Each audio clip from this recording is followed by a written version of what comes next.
ना पूछो जमाने से क्या हमारी कहानी है, हमारी पहचान तो सिर्फ इतनी है कि हम हिंदुस्तानी हैं। जी हाँ, आज की कहानी एक ऐसे ही हिंदुस्तानी की जिन्होंने ना केवल तब के देश के नौजवानों को आजादी के लिए प्रेरित किया था, बल्कि उनके कहे हुए शब्द आज भी नौजवानों में देश प्रेम और राष्ट्रभक्ति की भावना को जागृत करते हैं। जी हाँ, आज की कहानी शहीद आजम भगत सिंह की। कहानी का सिरा शुरू होता है 8 अप्रैल 1929 को, जब भगत सिंह और बटुकेश्वर दत्त ने दिल्ली के लेजिस्लेटिव असेंबली हॉल में बम फेंका।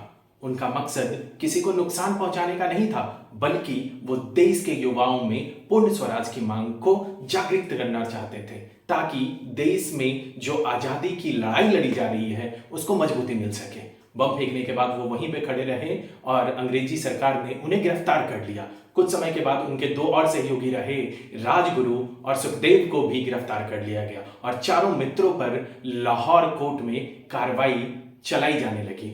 और फैसला 14 फरवरी 1931 को आया, जब बटुकेश्वर दत्त को सिर्फ असेंबली में बम फेंकने का आरोपी मानकर उन्हें आजीवन कारावास दिया गया, जबकि भगत सिंह, राजगुरु और सुखदेव को लाहौर कॉन्स्पिरेसी केस के अंतर्गत सैंडर्स की हत्या करने के जुर्म में फांसी की सजा सुनाई गई।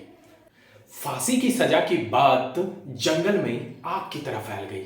युवाओं में जन आक्रोश जाग गया और कांग्रेस के नेता भी इस चीज की पैरवी करने लगे कि भगत सिंह, राजगुरु और सुखदेव को रिहा करवाया जाए। ऐसे में कांग्रेस की वर्किंग कमेटी महात्मा गांधी से मिली और उन्होंने महात्मा गांधी से यह अनुरोध किया कि गांधी इरविन से बात करें ताकि भगत सिंह, राजगुरु और सुखदेव की रिहाई संभव हो सके। गांधी जी ने उनकी बात मानी और उन्होंने इरविन से 3 मुलाकातें करी।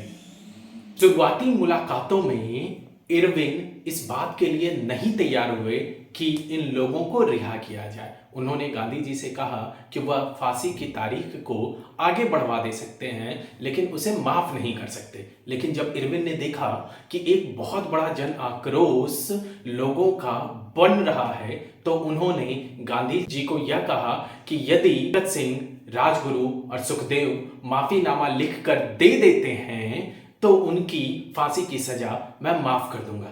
जैसे ही ये बात गांधी जी को पता चली, उन्होंने तुरंत आसफ अली को लाहौर जाने को कहा और आसफ अली लाहौर जाकर भगत सिंह से मिले और उन्होंने माफीनामे की बात बताई। भगत सिंह और उनके मित्रों ने इस माफीनामे को लिखने से सीधे तौर पर मना कर दिया और उन्होंने कहा कि उन्होंने माफीनामे के लिए ये काम नहीं किया था। उन्होंने देश के अंतर्गत पूर्ण स्वराज और आजादी की मांग को बुलंद करने के उद्देश्य से यह बम फेंकने का काम किया था, ताकि ज्यादा से ज्यादा युवा इस आजादी के लड़ाई में शामिल हो सके। भगत सिंह ने आसफ अली से यह भी कहा कि लिख रहा हूं अंजाम जिसका कल आगाज आएगा, मेरे लहू का हर एक कतरा इनकलाब लाएगा। और उनकी कही हुई यह बात तेजी से उनकी फांसी की बात फैली थी, उससे 2 गुनी जल्दी तेजी के साथ उनके माफीनामा को इनकार करने की बात फैली और लोगों का एक बहुत बड़ा हुजूम लाहौर जेल के बाहर जुटने लगा। ऐसा देखकर अंग्रेजी हुकूमत डरने लग गई और जो फांसी की सजा 24 मार्च 1931 को मुकर्रर की गई थी, उसे उन्होंने एक दिन पहले ही एग्जीक्यूट कर दिया और तीनों लोग भगत सिंह, राजगुरु और सुखदेव को 23 मार्च 1931 को ही फांसी पर लटका दिया। सपने में देखा था जिसको आज वही दिन आया है, सपने में देखा था जिसको आज वही दिन आया है, सूली के उस पार खड़ी है, माँ ने हमें बुलाया है। तो देखा आपने कि कैसे एक 23 साल के नौजवान ने हंसते हंसते देश के खातिर फांसी की सजा को ही अपना तकदीर समझा।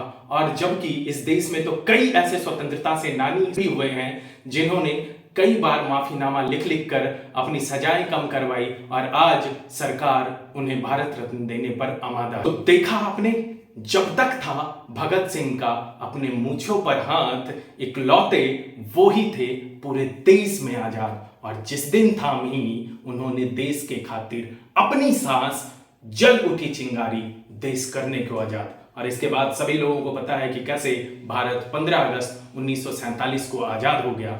ऐसे ही वीडियो को देखने और जानने के लिए बने रहें हमारे चैनल के साथ और हमारे चैनल को लाइक, शेयर और सब्सक्राइब करें।